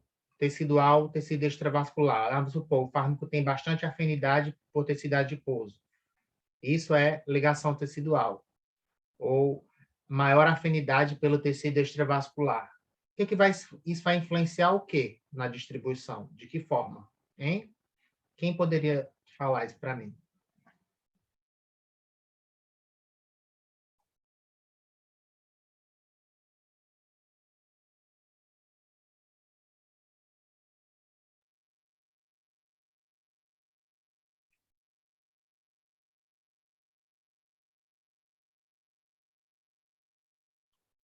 Você poderia arriscar, Fábio?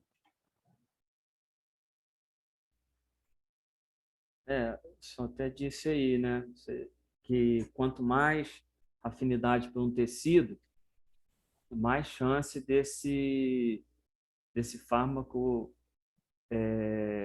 ficar retido nele, né? Fármaco com muita afinidade para um tecido, ele vai se movimentar em direção a esse tecido e vai ficar retido. Como é que ele se movimenta em direção a esse tecido? Difusão passiva simples. De onde para onde?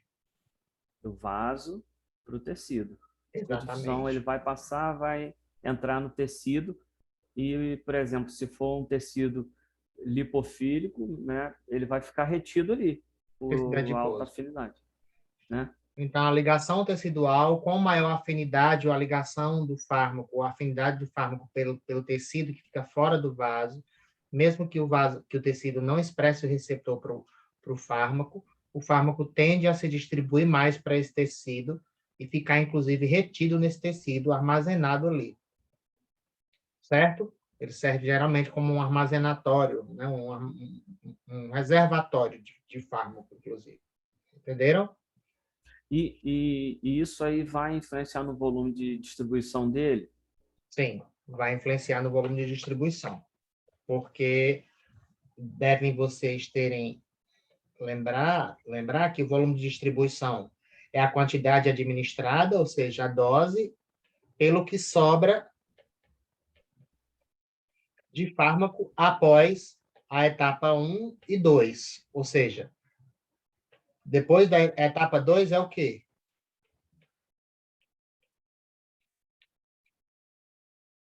Saída do fármaco.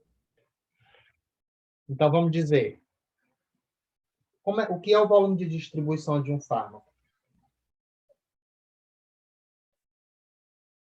Nós administramos 6 moléculas do fármaco, vamos dizer. E, no equilíbrio, sobraram no sangue 2 moléculas de fármaco. Isso quer dizer o quê? Isso quer dizer que... Vou dividir aqui em 2 etapas. Quando o fármaco chegou no sangue, 1, 2, 3, 4, 5, 6 moléculas de fármaco, né, foram administradas, vamos dizer assim. É a quantidade administrada pela quantidade que sobra no vaso depois de equilíbrio. Ele vai sofrer a primeira etapa de distribuição, que é a ligação às proteínas plasmáticas, e depois a segunda etapa, que é o processo de difusão simples e saída para o tecido extravascular, né? Ou seja, distribuição extravascular. E aí, o que é que vai acontecer? Nós dissemos que administramos 6 moléculas e sobraram, depois desse segundo processo, 2 moléculas aqui. Então, quer dizer que saiu 1, 2, 3, 4 moléculas. Então, ficou isso. 1, 2, 3, 4 aqui e 1, 2 aqui. Então, atingiu-se o equilíbrio. Que equilíbrio? Não tem mais fármaco, o fármaco não sai mais do vaso. O que tinha que sair já saiu. Então, se o equilíbrio foi atingido, sobrando 2 moléculas do que foi administrado, do total que foi administrado, para você calcular o volume de distribuição, foram administradas 6 moléculas, sobraram 2, o volume de distribuição vai ser igual a quanto? 6 dividido por 2. 3, geralmente litros, vamos dizer. O volume de distribuição é isso. Ele só quer dizer para você quanto do fármaco está conseguindo sair do vaso e quanto que fica. Quanto mais sai, maior vai ser o volume de distribuição, porque se sai mais fármaco, sobra menos do que o que você administrou dentro do vaso. Entendeu? Se sobra menos, isso aumenta o volume de distribuição. Então, o volume de distribuição dá para você uma maneira de você olhar o valor do volume de distribuição e saber que esse fármaco se distribui muito para fora do vaso ou pouco. Geralmente, fármacos muito lipofílicos têm um volume de distribuição muito alto. Por quê? Porque eles conseguem sair do vaso muito facilmente por difusão passiva e têm afinidade por tecidos extravasculares. O tecido adiposo está em quase todos os lugares do nosso organismo. Então, o fármaco ele se distribui muito para fora. Uma coisa que vocês devem estar em dúvida é a seguinte: o que vocês aprenderam sobre difusão passiva é que a difusão passiva é um processo que ocorre, né? Se você tem 1, 2, 3, 4, 5, 6 moléculas de um lado e 0 do outro, devem passar para cá 3 moléculas. 1, 2, 3. E aí vai acontecer o quê?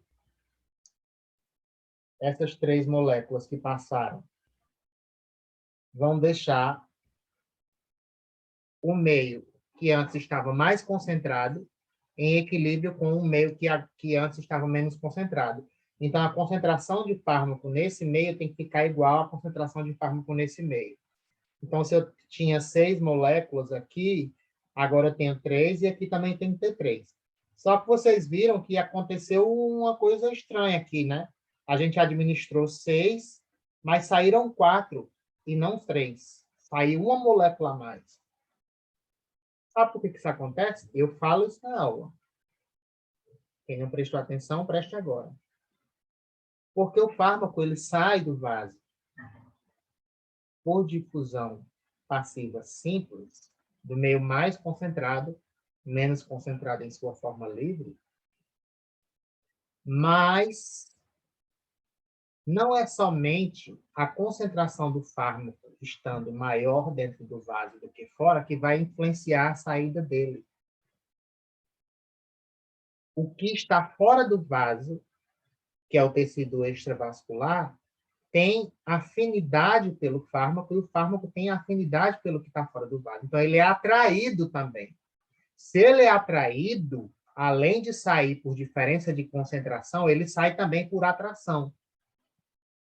Então, por isso que mesmo o processo que ocorre na distribuição do fármaco do vaso para fora do vaso, sendo um transporte de difusão passiva simples, às vezes a quantidade de fármaco que sobra depois que o equilíbrio é atingido no vaso é menor do que o que sobra fora do vaso, por conta da afinidade que o fármaco tem pelo que está fora do vaso. Então, você tem 2 fatores que fazem com que o fármaco saia do vaso. O primeiro deles é o quê? É a lipofilicidade, que faz com que ele sofra difusão passiva simples, a concentração que está maior dentro do vaso do que fora, e o segundo, a afinidade desse fármaco, pelo tecido extravascular. Então, se o fármaco tiver uma afinidade muito grande pelo que está fora do vaso, podem sair mais moléculas do que o que a gente aprendeu no processo de difusão passiva, que deixa com que o meio mais e menos fiquem isotônicos, ou seja, um fica com a concentração igual à do outro. Geralmente, na distribuição dos fármacos, para você calcular o volume de distribuição, isso é uma ilusão, não acontece. Porque o que sai do vaso sai tanto porque a concentração dentro do vaso está alta, mas principalmente porque o fármaco ele tem uma afinidade maior pelo que está fora do vaso do que pelo que está dentro. E às vezes sai mais fármaco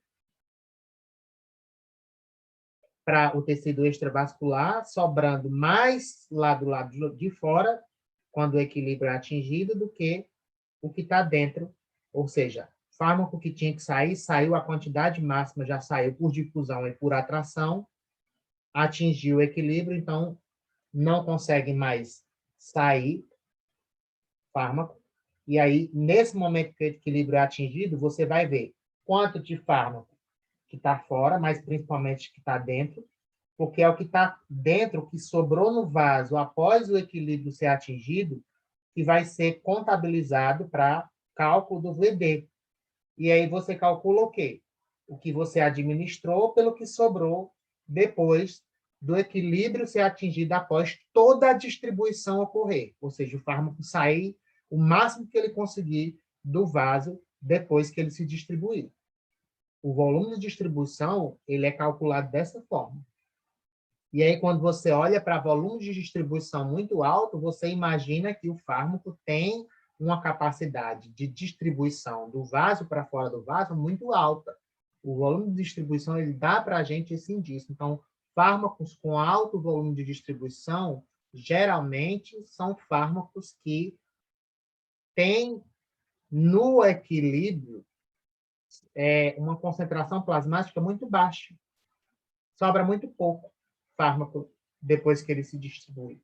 E por isso que o VD fica muito alto. Às vezes, vocês viram que eu falei que tem fármaco que tem volume de distribuição de 3.000 litros,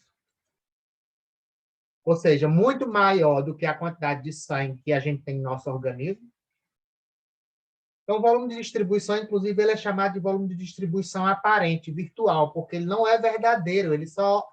Gente, volume de distribuição só serve para a gente olhar para esse valor e dizer, ó, um fármaco de VD de 3.000 litros, ele sai muito mais, se distribui muito mais para fora do vaso do que um que tem um VD de 20 litros.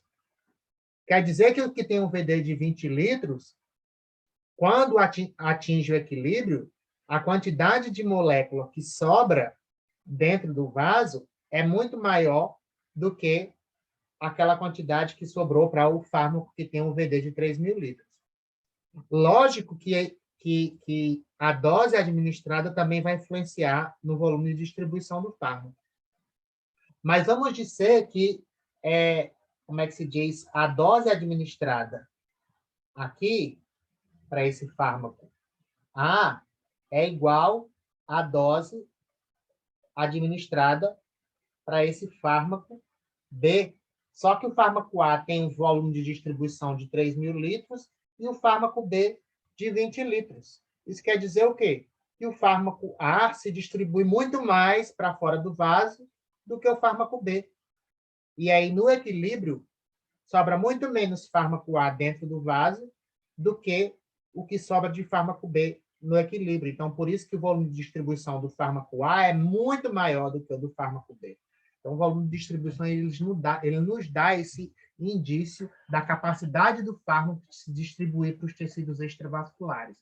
Inclusive, quanto mais lipofílico for um fármaco, pode ter certeza que maior vai ser o volume de distribuição dele. Lógico, ele vai sair mais facilmente do vaso. Ele vai se distribuir mais para os tecidos, como o tecido adiposo, além dos tecidos alvo, tecido não alvo. Então, a capacidade de distribuição de um fármaco, quantitativamente, em valores numéricos, né, é medida pelo volume de distribuição. Entenderam? Entendeu, Fábio? Todo mundo entendeu? Entendi, sim. Alguém tem algum questionamento?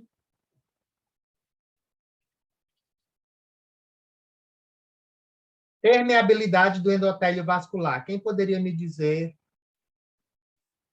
o que a permeabilidade do endotélio vascular influencia no momento da distribuição dos fármacos?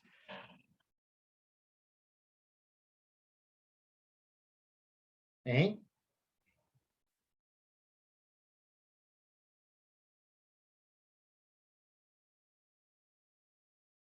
Ué.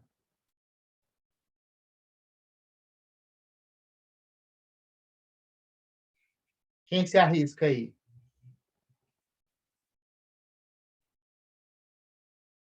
Permeabilidade vascular.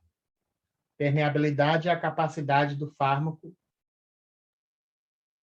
atravessar as células endoteliais.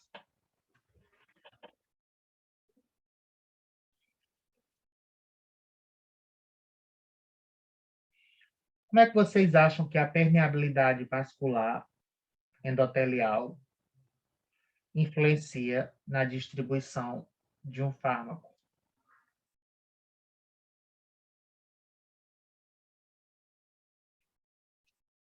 Vocês acham que um fármaco que se distribui no cérebro, a permeabilidade dele pelas membranas do vaso e que ficam fora do vaso, é maior ou menor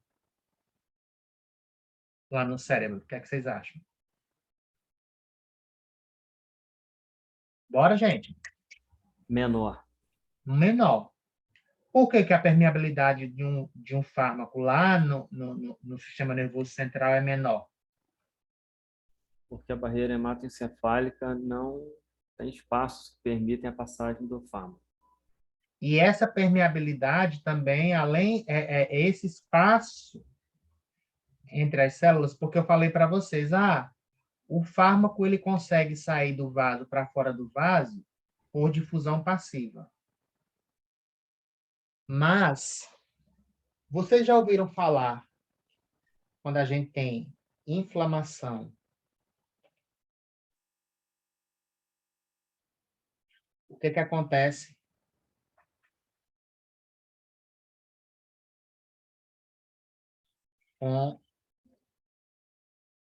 Eu vou desenhar aqui.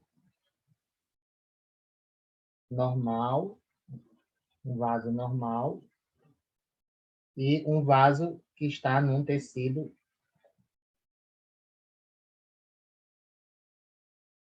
inflamado. Essas aqui são as células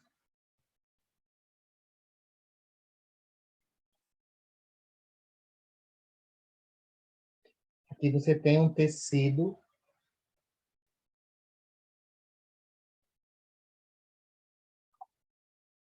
inflamado. O que é que precisa chegar nesse tecido inflamado para a inflamação ser resolvida? Células do sistema imunológico, não é isso? Para liberarem os mediadores inflamatórios para tentar resolver essa inflamação. Como é que essas células chegam aqui? Elas vêm através do vaso, e aí quando no sangue essas células elas vão passando, o vaso de um tecido inflamado, olha as células endoteliais como é que elas ficam. O espaço entre elas aumenta. E aí essa célula consegue... Ouviram falar já no processo de diapedese, que ocorre na inflamação? Elas saem do vaso através de diapedese, porque o espaço entre uma célula endotelial e outra aumenta quando ocorre inflamação, ou seja, a permeabilidade vascular aumenta. A permeabilidade endotelial aumenta. Então, se a permeabilidade vascular no tecido inflamado aumenta, o fármaco que chegar aqui vai conseguir passar por difusão passiva, mas também, do jeito lá do intestino, entre uma célula e outra. Então, como que eu posso dizer para vocês que a permeabilidade vascular do endotélio capilar ou vascular influencia na distribuição de um fármaco? Ela aumenta a distribuição de um fármaco ou ela diminui? Qual maior a permeabilidade? Vai ser maior a distribuição ou menor? O que é que vocês acham? O que é que você acha, Fábio? Maior. Exatamente. Por quê? Porque quanto maior a capacidade do fármaco sair do vaso, agora ele consegue sair por difusão simples e também entre uma célula endotelial e outra, transporte paracelular. Célula tecido inflamado. Quanto mais capacidade o fármaco tem de sair do vaso, maior vai ser aquela eficiência da segunda etapa da distribuição, ou seja, a saída do fármaco, tanto por difusão passiva simples, quanto por transporte paracelular. E isso vai aumentar a distribuição do vaso. Olhem só um exemplo. Vocês sabem que já ouviram falar num antibiótico chamado penicilinas, né? Inclusive a amoxicilina. Quem assistiu à palestra da professora Tayane Calci ontem na Liga de Farmacologia? Alguém aqui assistiu? Eu acho que ninguém assistiu, né? Enfim.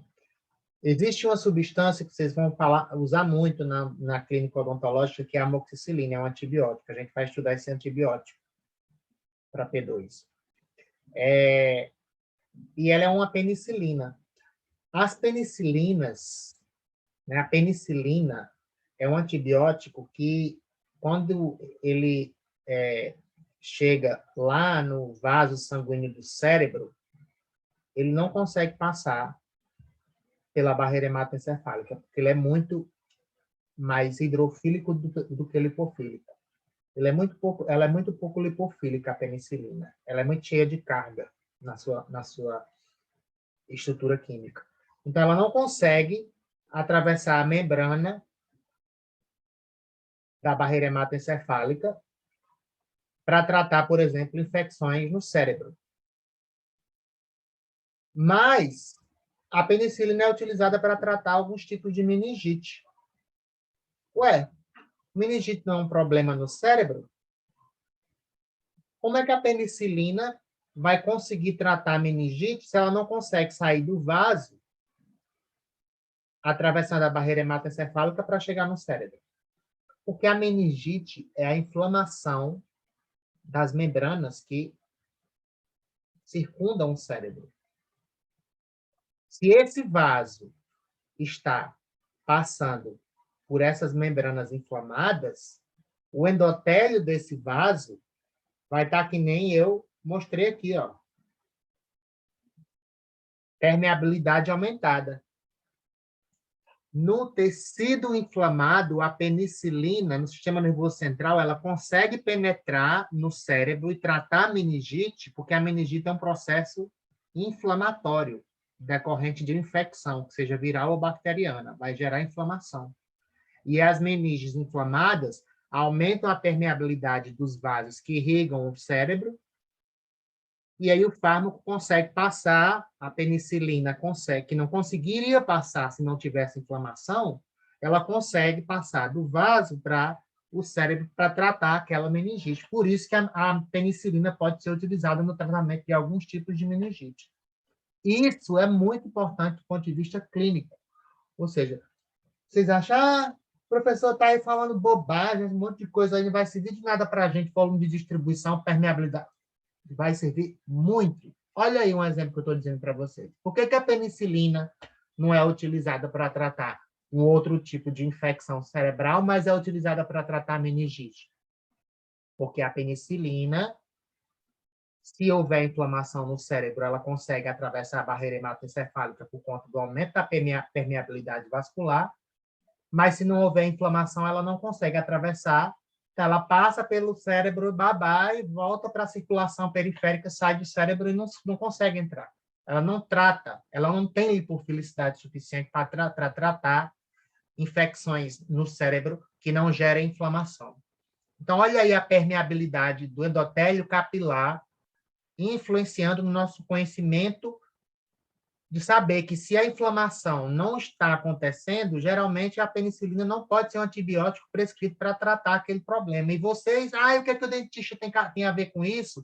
Se o dentista, ele trabalha com boca, não trabalha com cérebro. Vocês se enganam. Existem inúmeros nervos do sistema nervoso central que inervam os dentes, que inervam a cavidade oral. E para os fármacos antibióticos tratarem infecções nesses nervos, que vocês quem vão trabalhar com endodontia, por exemplo, prescrever antibiótico para o paciente, vocês têm que saber se o antibiótico ele permeia bem ou permeia mal a barreira hematoencefálica, porque se ele permeia ruim, você não vai prescrever esse antibiótico, você vai ter que prescrever outro. Não vai servir. Então, olha aí, a farmacocinética, a distribuição, explicando o porquê de você ter que escolher ou não um tipo de antibiótico. Entenderam? Então, vamos lá. Eu vou dar um intervalozinho de 15 minutos para a gente, tá? Então, são 3 horas, 3h15 a gente retorna. Beleza, pessoal? Beleza, professor. Até já.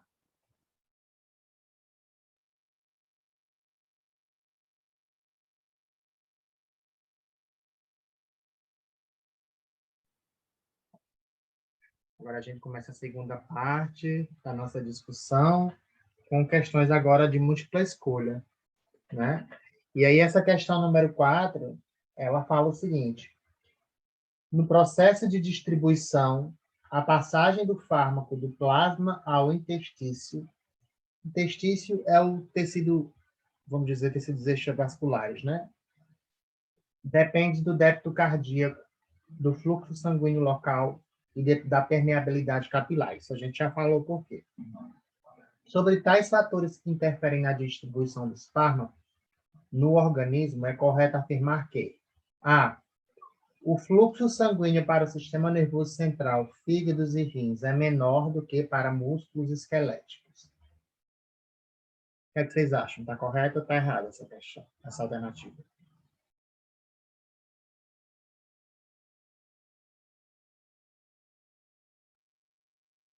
Fluxo sanguíneo para o sistema nervoso central, fígado e rins é menor ou é maior do que para os músculos esqueléticos? Músculo esquelético é mais irrigado ou menos irrigado do que o sistema nervoso central, fígado e rins? Alguém arrisca? Fábio? O fluxo é maior para esses órgãos aí do que para os músculos. Então, essa alternativa está Errada, incorreta. O fluxo sanguíneo para tecido adiposo e pele é maior do que para músculos esqueléticos.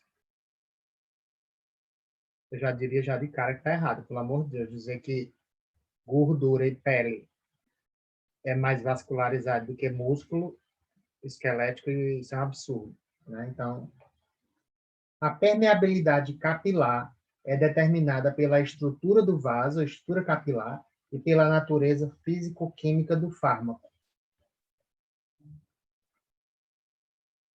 Vamos deixar essa em stand-by. No fígado, a membrana basal é exposta a capilares pequenos e contínuos. Geralmente, os capilares do fígado não são pequenos e nem tão contínuos, eles se ramificam muito, né? Então, essa questão eu já diria também que está errada. As células endoteliais do sistema nervoso central têm junções com fendas e constituem a barreira hematoencefálica. As células endoteliais do sistema nervoso central têm junções com fendas que constituem a barreira hematoencefálica. É isso que constitui a barreira hematoencefálica? Totalmente? Não. Isso é parte da barreira hematoencefálica, mas não é tudo. Não é isso?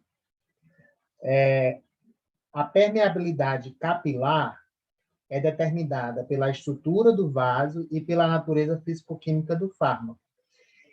A gente diria que essa questão alternativa C é correta, porque a gente está falando da permeabilidade capilar para o fármaco, né? Porque a gente está falando do processo de distribuição do fármaco. Então, a permeabilidade capilar de um capilar para um fármaco é determinada pela estrutura do capilar, que a gente já viu, né? Processo inflamatório aumenta essa permeabilidade, então isso muda a estrutura do capilar, e pela natureza fisicoquímica do fármaco. Sim, porque com mais lipofílico ou menos lipofílico, ele vai sair mais ou menos do vaso. Então, seria, no caso, essa letra C. Todo mundo marcou a C ou alguém marcou alguma outra alternativa que gostaria de discutir?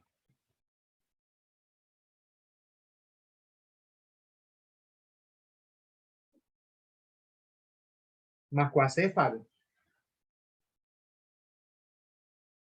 Todo mundo marcou a C? A Vinha também? Marquei sim, professor. Todo mundo conseguiu entender o porquê da C ser a correta?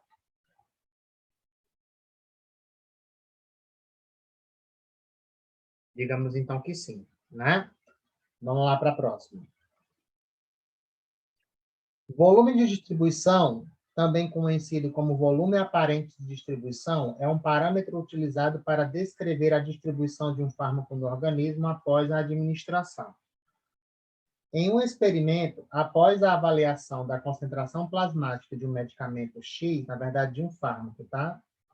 De um fármaco X, verificou-se que este apresenta um pequeno volume de distribuição. O fármaco tem um baixo volume de distribuição. Então, qual das seguintes afirmações melhor explica o valor baixo desse volume de distribuição? O fármaco é rapidamente eliminado pelos rins. Isso justifica o baixo EVD de um fármaco, a eliminação? Não. Não é? O fármaco se liga amplamente às proteínas plasmáticas. Se ele se liga muito, ele sai menos do vaso. Deixar em stand-by. O fármaco é extensivamente metabolizado no fígado. Isso vai influenciar o metabolismo da distribuição de um fármaco? Não necessariamente no volume de distribuição, né? O fármaco é inativado pela mucosa gástrica? Não, isso aqui é para influencia na biodisponibilidade do fármaco, né? Processo e efeito de primeira passagem. O fármaco se liga pouco às proteínas plasmáticas. Se ele se ligasse pouco, o volume de distribuição dele seria o quê? Alto, né? Então, de todas as alternativas, a gente diria que a letra B, ou seja, o fármaco que se liga amplamente ou tem uma alta taxa de ligação à proteína plasmática, tende a passar mais tempo dentro do vaso e sair do vaso com maior dificuldade. Né? Então, se ele sai menos do vaso, o volume de distribuição dele vai ser menor, porque vai sobrar mais fármaco dentro do vaso quando o equilíbrio for atingido. Então, quanto mais fármaco sobra dentro do vaso para o cálculo do VD, lembrem que VD é a dose administrada pelo que sobra após o equilíbrio. Se sobra mais, o VD vai ser menor, né? O VD é menor, quanto maior for a concentração do que sobra de fármaco durante o equilíbrio. E se o fármaco se liga muito à proteína plasmática, ele tende a ficar mais retido dentro do vaso do que fora. E isso vai diminuir o volume de distribuição dele, o que nos faz entender que a letra B é a alternativa correta dessa questão. Todo mundo concorda comigo? Alguém? Sim. Alguém não entendeu, marcou outra alternativa, quer discutir alguma coisa? Beleza.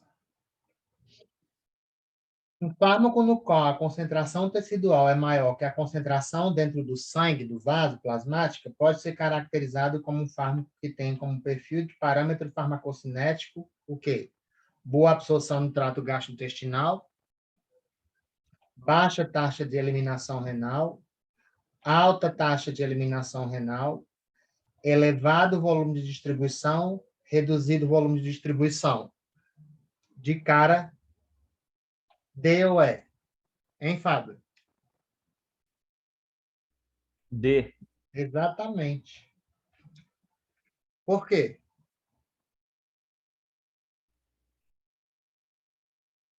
Ué, Lê a pergunta e quanto- tenta entender. Um fármaco na qual a concentração tecidual é maior que a concentração plasmática pode ser caracterizado como um fármaco que tem como perfil de parâmetro farmacocinético. Quanto maior a concentração no tecido, significa que mais fármaco saiu do vaso e passou por esse tecido. Então, ele teve um volume de distribuição maior, a distribuição dele foi elevada. Exatamente. Sobrou menos, né? No Sobrou equilíbrio. menos. Exatamente. Quantidade administrada pela concentração. Eu não vou dizer concentração que sobra, não. É concentração que a gente diz de concentração.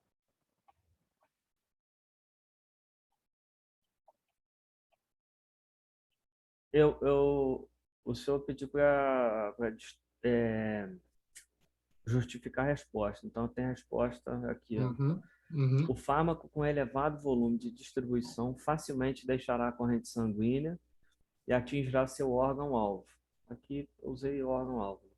E, consequentemente, reduzirá seus níveis de concentração plasmática. Aumentando o volume de distribuição. Você pode, inclusive, justificar, complementando a frase com isso. Né? E aí você falou órgão-alvo, também coloca é melhor você colocar tecido extravascular, porque, como eu falei para vocês, ele não vai só para o órgão-alvo. Beleza? Eu tava com essa visão de órgão-alvo e né, tem que entender que para outros tecidos também isso acontece. Exatamente. Certo? Deixa eu ver. Acho que nós já temos agora a questão 7. Né? Vamos ler, porque essa questão ela tem um texto longo. A intensidade e a duração do efeito farmacológico dependem da concentração plasmática do fármaco livre. Portanto, em alguns regimes terapêuticos em que há administração concomitante, ou seja, ao mesmo tempo, de 2 medicamentos que têm alta afinidade pelas proteínas plasmáticas, pode ocorrer uma interação medicamentosa por competição. Vocês viram que eu falei isso na aula. E ocorrer o deslocamento de ligação às proteínas plasmáticas de um dos fármacos.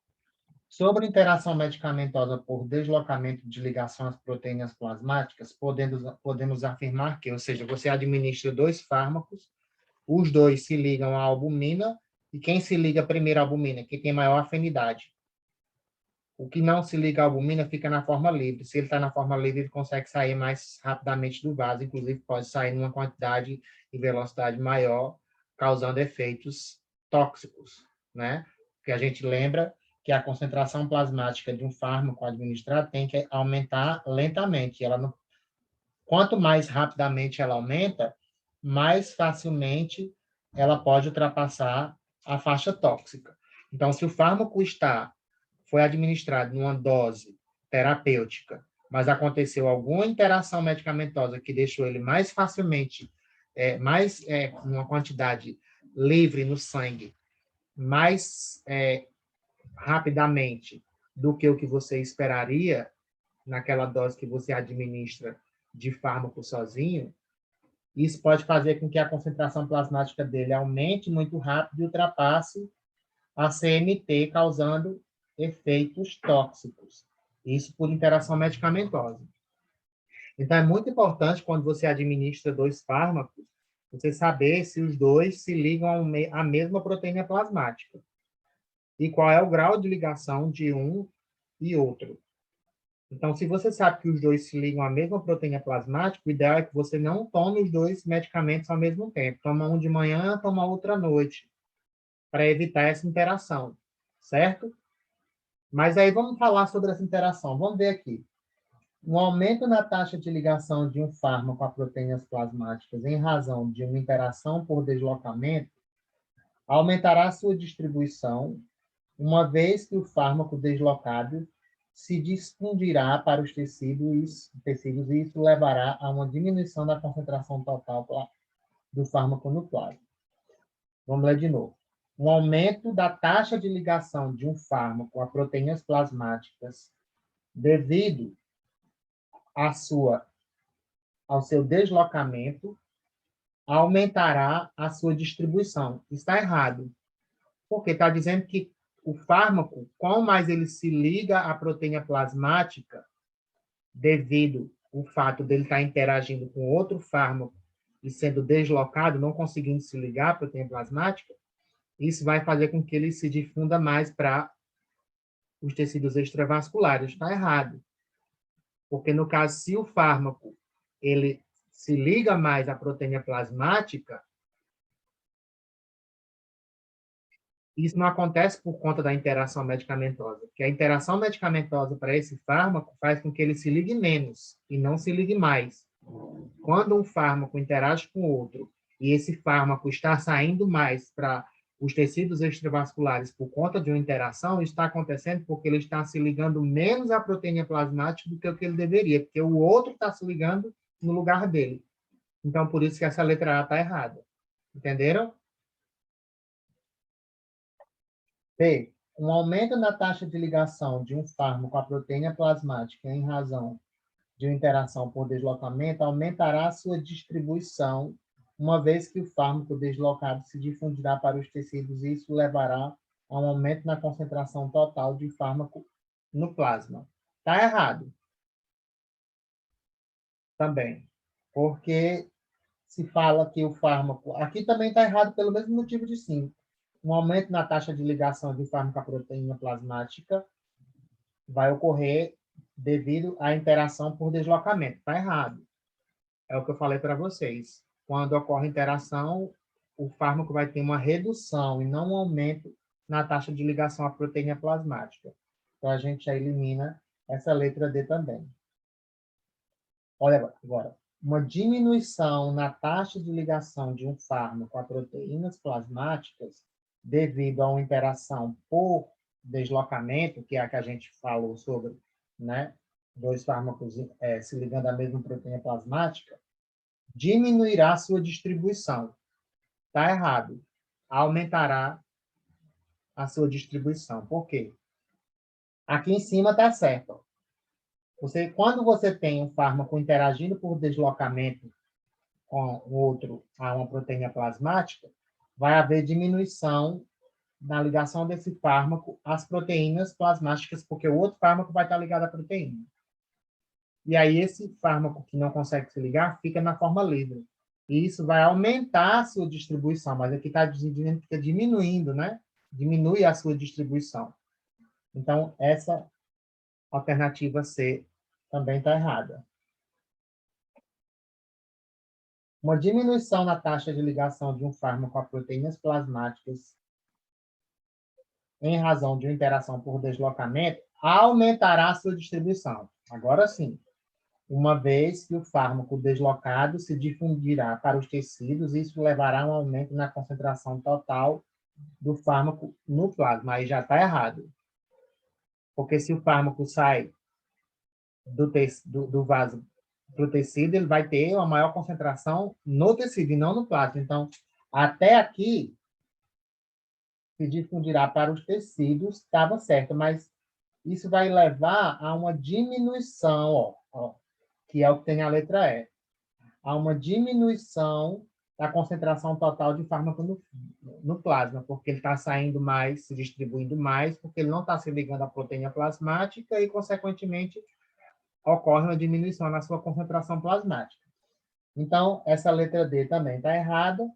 E a letra E, uma diminuição na taxa de ligação de um fármaco a proteínas plasmáticas em razão da interação por deslocamento, aumentará a sua distribuição, uma vez que o fármaco deslocado se difundirá para os tecidos, e isso levará a uma diminuição na concentração total do fármaco no plasma. Então, resposta certa, letra E.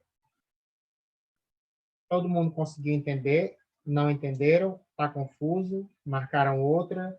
E aí?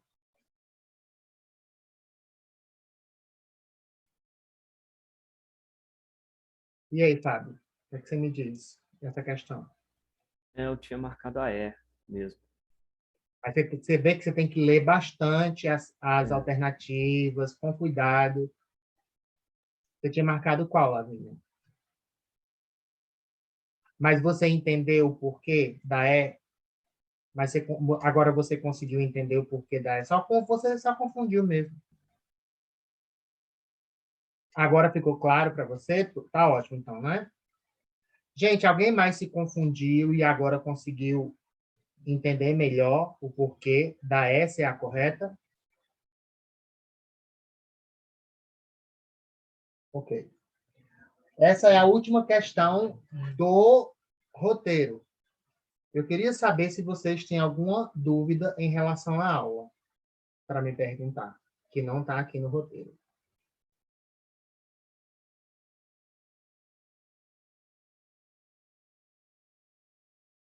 Querem fazer alguma pergunta, algum comentário? Ou eu já posso parar de gravar?